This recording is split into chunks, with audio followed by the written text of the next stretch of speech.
হবে যদি এত জটিল একটা প্রক্রিয়ায় কোথাও কোনো ভুল হয়ে যায়। এবার আমরা নন ডিসজাংশন নামে এমনই একটা ত্রুটি নিয়ে কথা বলবো।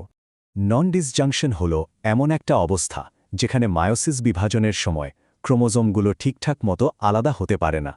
মানে হয় হোমোলোগাস ক্রোমোজোমগুলো একসঙ্গে থেকে যায়, না হলে সিস্টার ক্রোম্যাটিডগুলো আলাদা হতে ব্যর্থ হয়।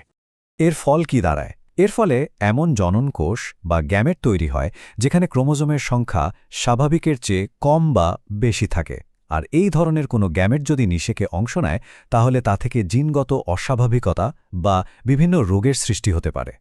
পুরো আলোচনাটার সারমর্ম যদি আমরা এক লাইনে বলতে চাই তাহলে ব্যাপারটা এরকম: মাইটোসিস আমাদের শরীরকে তৈরি করে আর সারিয়ে তোলে। অন্যদিকে মায়োসিস প্রজননের জন্য গ্যামেট তৈরি করে আর জিনের অদল বদলের মাধ্যমে বৈচিত্র্য নিয়ে আসে। এটা ভাবলে সত্যি অবাক লাগে যে মাত্র একটা জৈবিক প্রক্রিয়া জীবনের মধ্যে এত বিশাল বৈচিত্র্য তৈরি করতে পারে। এটা আমাদের ভাবতে বাধ্য করে যে প্রকৃতির এরকম আরও কত সহজ কিন্তু শক্তিশালী নিয়ম আছে যা আমাদের এই পৃথিবীকে আর আমাদের জীবনকে প্রতিনিয়ত নতুন রূপ দিয়ে চলেছে।